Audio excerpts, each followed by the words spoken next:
இனி அவரோட வாழ்க்கையில நான் தலையிடவே மாட்டேன், எந்த பிரச்சனையும் வேண்டாம், சங்கீதா அவங்க கூட அவர் வாழட்டும் அப்படின்னு த்ரிஷா அவங்க இந்த வதந்திகளுக்கெல்லாம் முற்றுப்புள்ளி வச்சிருக்காங்களா? என்னாச்சுங்கிறத வாங்க பார்க்கலாம். சமீபத்துல த்ரிஷா அவங்கள சமூக வலைதளங்கள்ல, அதாவது விஜய் அவர்கள் கூட அவங்க எங்க வெளியில வந்தாலுமே அது பெரிய டாபிக்கா மாத்தி பெரிய பிரச்சனையா மாத்துறாங்க. இன்னைக்கு சட்டப்பேரவையில விஜய் அவர் பேசும்போது உங்க அப்பாவை காணோம் அப்படிங்கிற மாதிரி நேரடியா உதயநிதி ஸ்டாலின் அவர்களை அவரு பேசியிருந்தாரு. இதை தொடர்ந்து உதயநிதி ஸ்டாலின் அவர்களும் கணவனை காணோன்னு மனைவி செங்கல்பட்டு நீதிமன்றத்துல தேடிக்கிட்டு இருக்காங்க, அதெல்லாம் உங்களுக்கு தெரியலையா அப்படிங்கிற மாதிரி பதிலுக்கு பதிலடி கொடுத்திருந்தாரு. நேற்று வரைக்கும் த்ரிஷா அவங்களோட ஃபாலோயிங் லிஸ்ட்ல 300 பேரை ஃபாலோ பண்ணிட்டு இருந்தாங்க. இந்த மாதிரி செய்திகள் இன்னைக்கு வர ஆரம்பிச்சதுக்கு அப்புறமா விஜய் அவரை எல்லாத்துல இருந்தும் அன்ஃபாலோ பண்ணிட்டாங்க. நேத்து விஜய் அவருக்கு பிறந்த நாள் வாழ்த்து கூட அவங்க சொல்லல.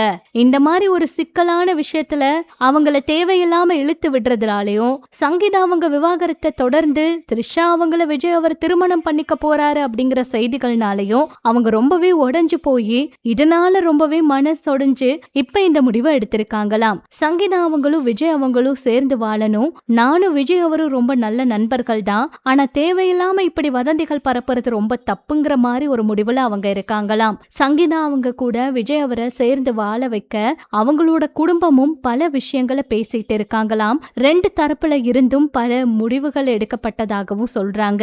2 தரப்புல இருந்தும் பல விவாதங்கள் எல்லாம் எழுந்ததுக்கு அப்புறம் சங்கீதா அவங்களும் சேர்ந்து வாழ முடிவு பண்ணிருக்காங்கன்னு, குழந்தைங்களோட நலனுக்காகவும் அவங்களோட வாழ்க்கைக்காகவும் அவங்க 2 பேரும் சேர்ந்து வாழ முடிவு பண்ணிருக்காங்களாம். விஜய் அவருடைய அரசியல் வாழ்க்கையில அவர் இந்த மாதிரி குடும்பத்தோட சேர்ந்து இருந்தா மட்டும்தான் அவருக்கு வெளியே நிறைய மரியாதையும் மதிப்பும் கிடைக்கும். இந்த மாதிரி ஒரு நேரத்துல அவர் தவறான முடிவுகளை எடுத்தா அது தவறாவே போய் முடியும். அதனால குடும்பத்தை விட்டு அவர் பிரியறதுக்கு வாய்ப்பு குறைவு. சங்கீதா அவங்களோட சேர்ந்து வாழ்றது தான் நல்லது.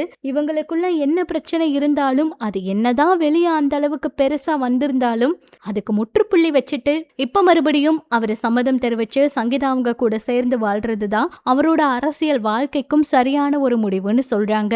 த்ரிஷா அவங்க இப்ப அன்ஃபாலோ பண்ணது மட்டும் இல்லாம விஜய் அவருடைய புகைப்படங்கள் எல்லாமே அவங்களோட இன்ஸ்டா பக்கத்துல இருந்து எடுக்க இருக்காங்களாம். இனி அவரோட எந்த ஒரு விஷயங்கள்லயும் அவங்க கலந்துக்கிறது இல்ல அப்படின்னும், அவங்க எங்கேயுமே இனிமேல் சமூக வலைதளங்கள்ல அவங்கள பத்தி பேச விட போறது இல்லனும் தகவல் வெளியாகி இருக்கு.